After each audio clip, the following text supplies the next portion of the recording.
Bismillahirrahmanirrahim. Assalamu alaikum, dear students. I am Rabi Arshad, and in this particular lecture, I am going to discuss about the properties of S and P block elements of periodic table.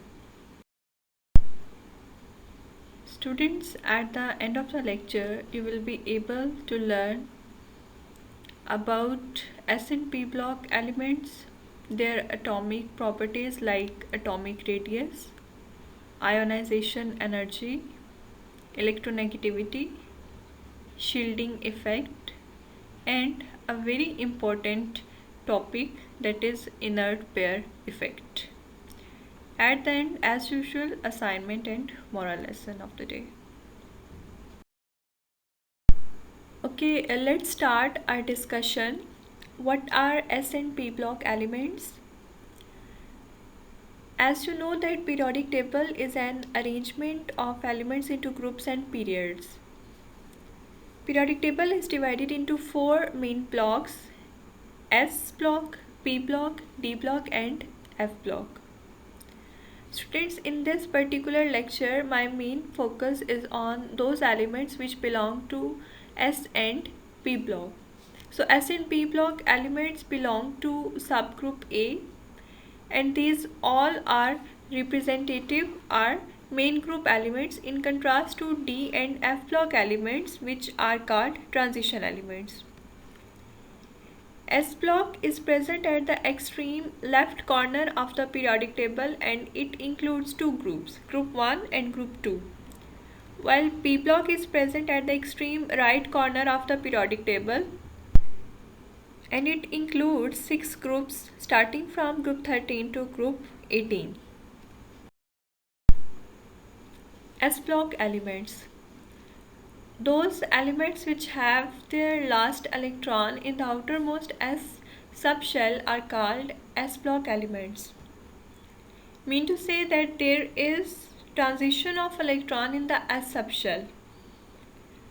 S block elements include two groups, group 1 and group 2 of the periodic table, and these all are metals. These all have greater tendency to lose electrons and exist in the form of ions.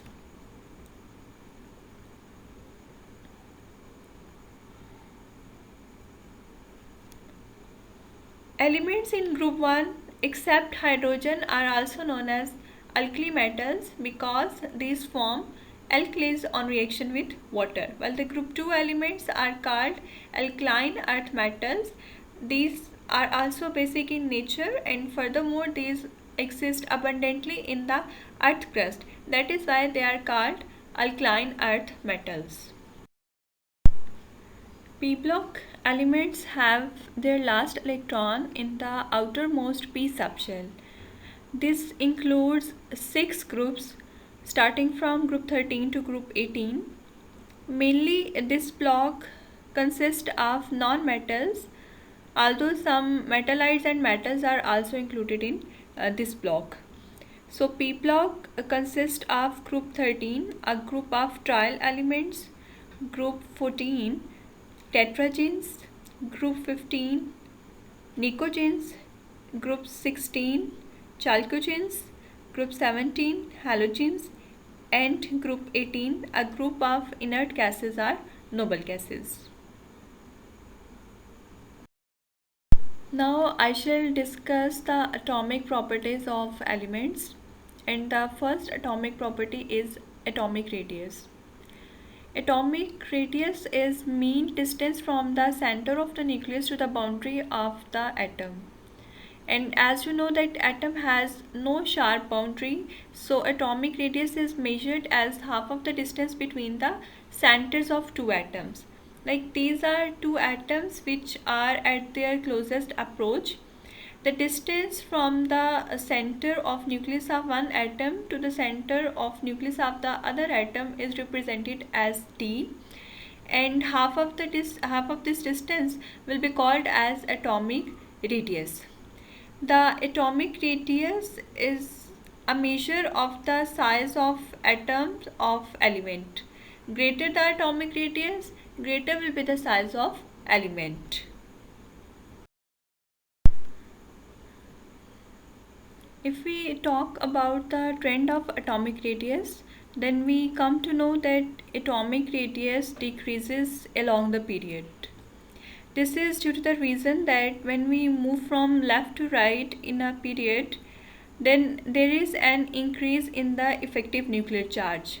And due to this increase, the nucleus attracts the valence shell strongly, as a result of which the electronic cloud is pulled closer to the nucleus, which decreases the distance between the nucleus and the outermost shell, the result of which is a decrease in the atomic radius. As you can see in this graph, this graph shows the atomic radii of third period elements. You can see that there is a gradual decrease in the atomic radii when we move from sodium towards argon in the third period. So along the period, atomic radius decreases. But down the group, atomic radius increases. The reason for this is that although there is an increase in the nuclear charge, but down the group number of shells also increases. Due to this increase in the number of shells, shielding effect increases, which causes the lesser force of attraction between the nucleus and the valence shell, due to which the electronic cloud is pulled away from the nucleus, as a result of which distance increases and definitely there is an increase in the atomic radius. This can be depicted from the graph of the atomic radii of group 1 elements. You can see that lithium at the top of the group has less atomic radius, while cesium at the bottom of the group has highest atomic radius. So this indicates that the atomic radius increases as we move down the group. Second atomic property is ionization energy. As the name indicates, this energy is used for ionization of atoms. This is basically the minimum amount of energy which is required to remove the outermost electron of an isolated gaseous atom or molecule. Example, X is atom here. If we need to ionize X, we require some energy, and that energy which is required to remove electron from this X atom and to convert this X atom into X positive ion will be called as ionization energy. So this energy is used for the ionization of atom, for the conversion of atoms into positively charged ions. Along the period, ionization energy increases. This is because when we move from left to right in a period, there is an increase in effective nuclear charge, which draws the outermost shell closer to the nucleus, as a result of which the distance between the nucleus and the valence shell decreases, and therefore there is decrease in atomic radius. This decrease in atomic radius causes a strong force of attraction between the nucleus and the valence shell, and the nucleus holds the valence electrons tightly. So it becomes difficult to remove these electrons under the higher influence of nucleus. That is why ionization energy increases along the period. For example, the following graph shows the first ionization energy value for third period elements. You can see here that sodium, being the first member of this period, has least value of ionization energy, while argon, being the last member of this period, has the highest value. Although there are some exceptions too. For example, the ionization energy of aluminium is less than that of magnesium. This is due to the stable electronic configuration of magnesium as compared to aluminium. We know that orbitals are more stable when they are either completely filled or half filled. So S is more stable in the form of S2, P is more stable in the form of P6 configuration and P3 configuration. As magnesium has stable 3s2 configuration, so it's difficult to remove the electron from in the case of magnesium.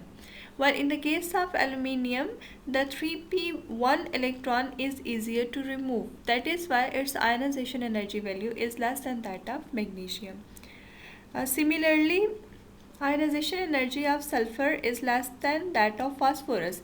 Again, the reason behind this is the stable electronic configuration of phosphorus 3s2 3p3 as compared to sulfur 3s2 3p4. The fourth electron in sulfur is easier to remove. That is why its ionization energy value will decrease. So overall, the ionization energy value increases along the period. Down the group, ionization energy value decreases because down the group there is an increase in the number of shells, an increase in the shielding effect, due to which the atomic radius increases. When the atomic radius increases, the hold of the nucleus on the valence shell decreases and the valence shell is pulled away from the nucleus. So it becomes easier to remove an electron from this type of atom. That is why the ionization energy value decreases. You can see here, this graph shows the first ionization energy value for group 1 elements. Lithium at the top of the group has greater value, while cesium at the bottom of the group has least value. Because in the case of lithium, the electronic cloud is closer to the nucleus, so nucleus has greater force of attraction on the valence shells. It becomes difficult to remove the electron in the case of lithium. While when we move towards cesium, there is an increase in the number of shells, which increases the size between the nucleus and the valence shell. Ultimately, the force of attraction decreases and it becomes easier to remove the electron. That is why ionization energy value decreases down the group. Electronegativity is the tendency of an atom to attract a shared or bonded electron pair towards itself.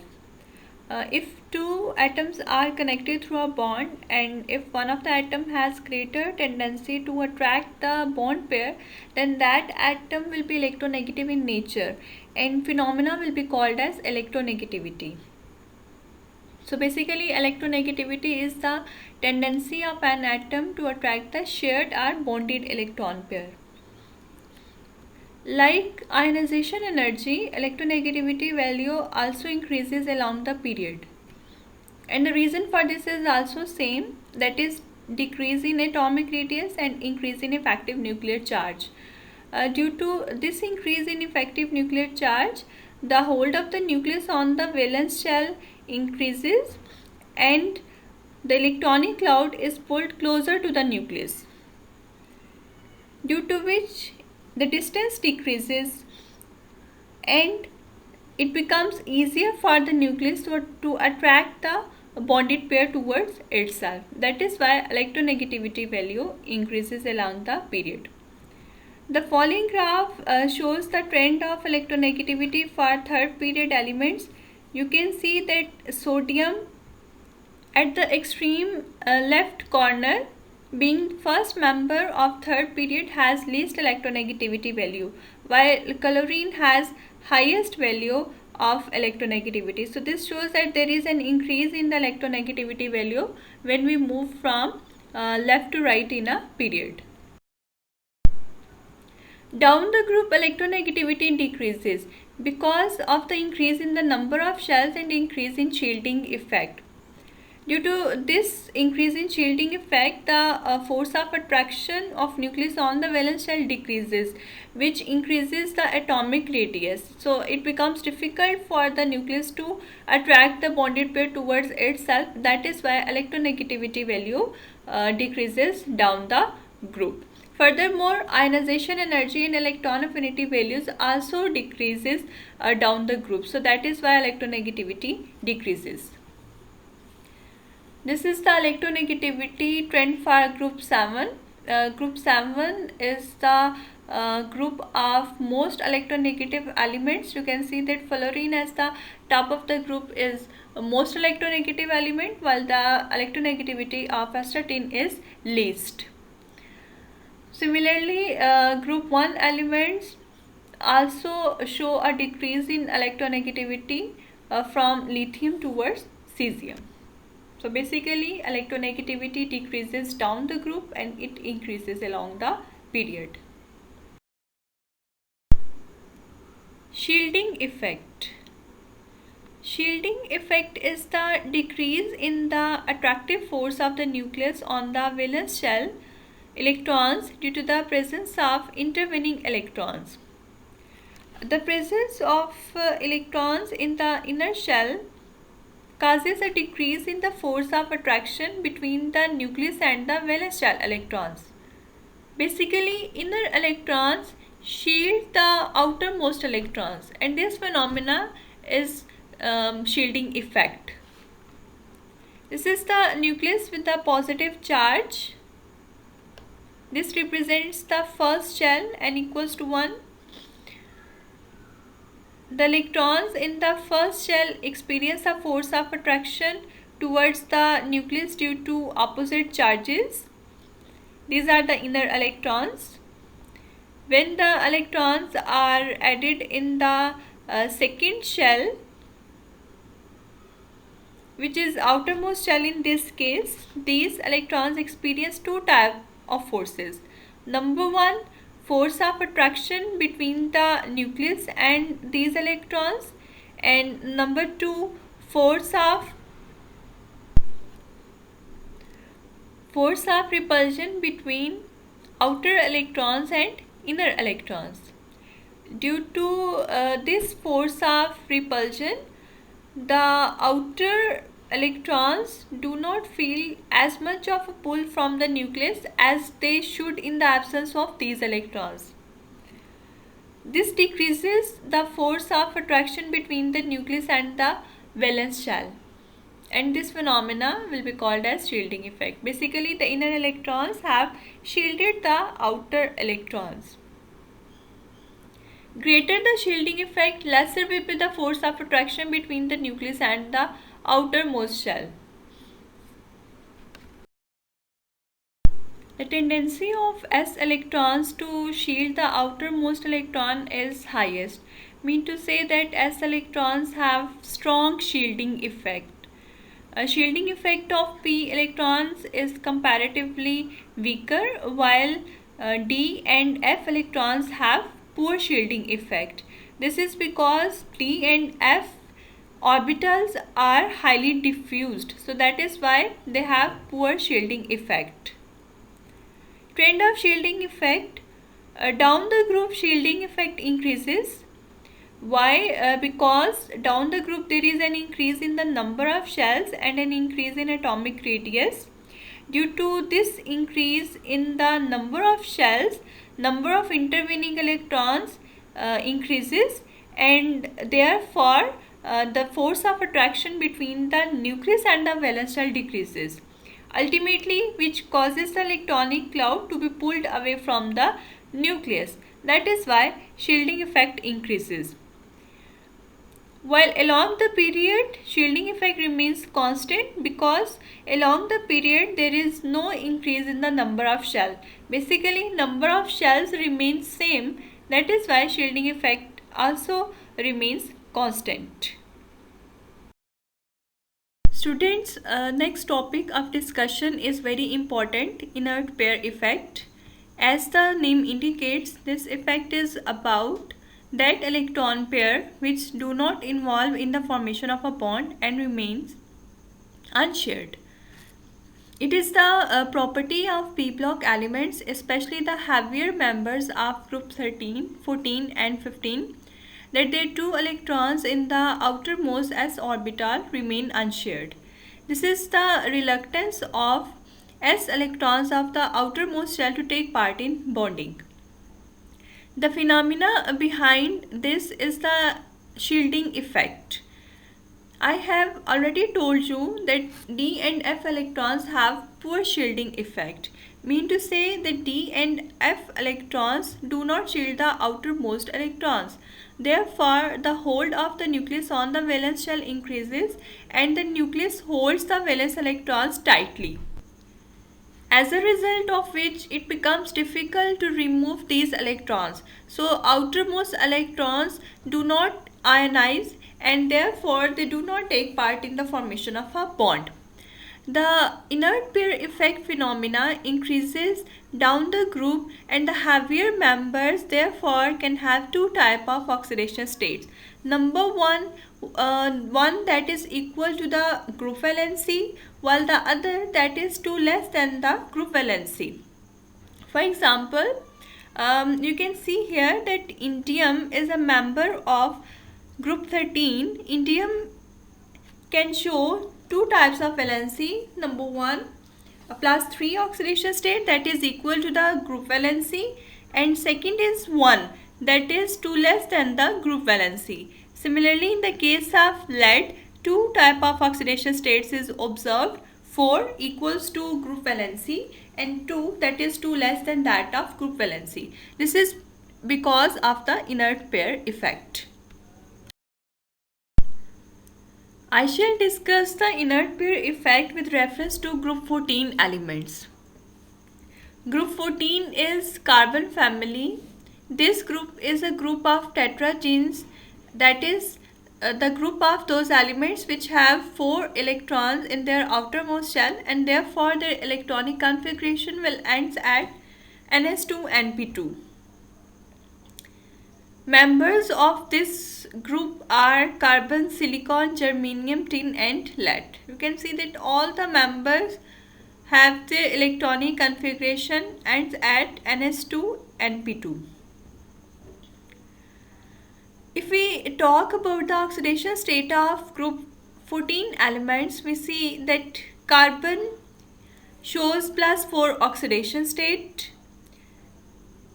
Carbon also has a tendency to exist in -4 oxidation state, especially when it forms a bond with metal atoms. Silicon shows +4, which is equal to group valency, but in the case of germanium, tin and lead, two types of oxidation states is observed. +4 equal to group valency and +2 that is 2 less than that of group valency because of inert pair effect. Especially in the case of lead, the +2 oxidation state becomes most prominent. How this phenomena operates? The following table shows the electronic configuration of group 14 elements along with their oxidation states. Carbon, being the first member of group 14, has an electronic configuration of 1s2, 2s2, 2p2. Here the outermost 2s electrons are shielded by 1s electrons, and as the shielding effect of 1s electron is strongest, therefore the hold of the nucleus on the 2s electron will decrease and these electrons will definitely participate in the formation of a bond. That is why carbon will show +4 oxidation state. In the case of silicon, the outermost 3s electrons are shielded by 2p and 2s electrons. Again, due to comparatively stronger shielding effect, silicon will exist in +4 oxidation state. In germanium, the outermost 4s electrons are shielded by 3d electrons, and as you know that the shielding effect of d electron is poor, therefore two types of oxidation states will be observed, +4 and +2.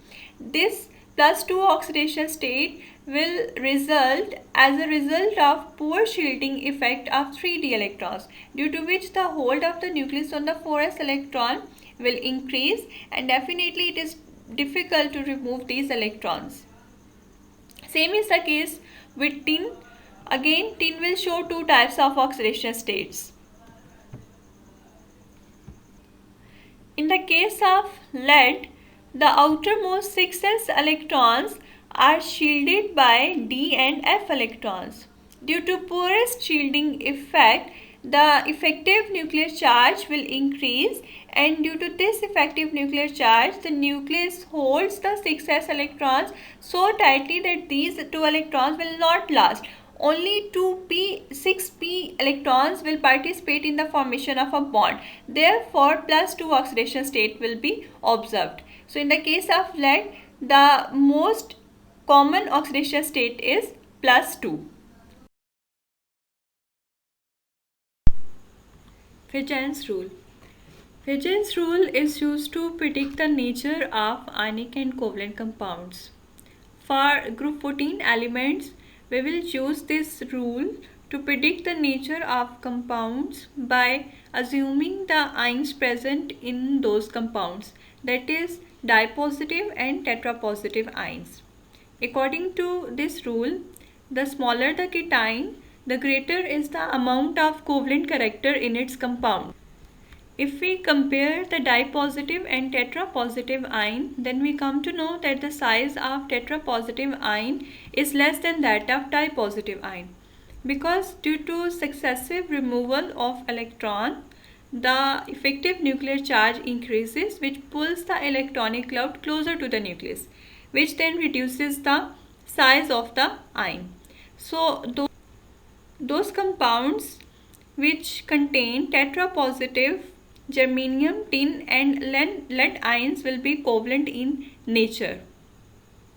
In this type of compounds, the ion will be formed by the removal of electrons from ns as well as np orbital. So overall 4 electrons will be lost, due to which the size of the ion will reduce and ultimately the compound form will be covalent in nature. While for those compounds which contain dipositive ions will be ionic, because in this case, due to poor shielding effect of d and f electrons, the hold of the nucleus on s electrons will increase, which renders the removal of these electrons. That is why only 2 electrons present in p subshell will be removed, as a result of which +2 oxidation state will achieve and overall the compound will be ionic in nature. If we move down the group, the ability to form dipositive ion increases. Therefore, down the group, ionic character also increases. So moving down the group, the ionic character increases.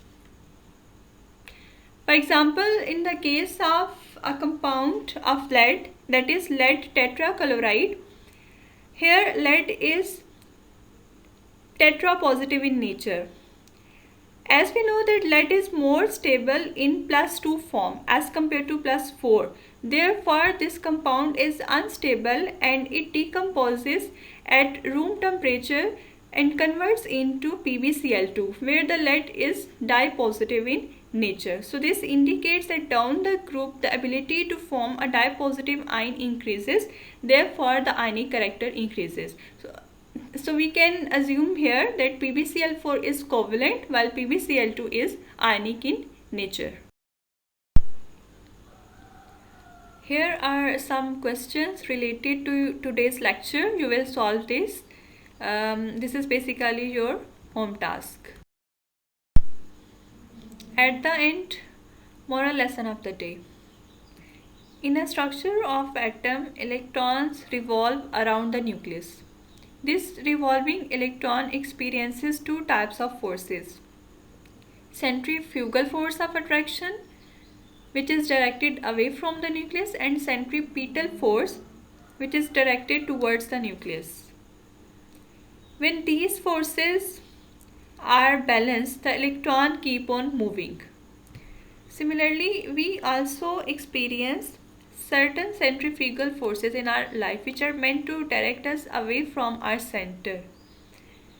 So what we can do, we just balance these centrifugal forces by developing centripetal forces of attraction which are directed towards our center. So all we need is to balance the centrifugal forces by developing centripetal forces so that we keep on moving, otherwise we will be pulled away from our center. So seek Allah's direction. O Allah, guide us to the straight path and make this guidance easy for us. Ameen. With this, thank you so much. Stay blessed. Allah Hafiz.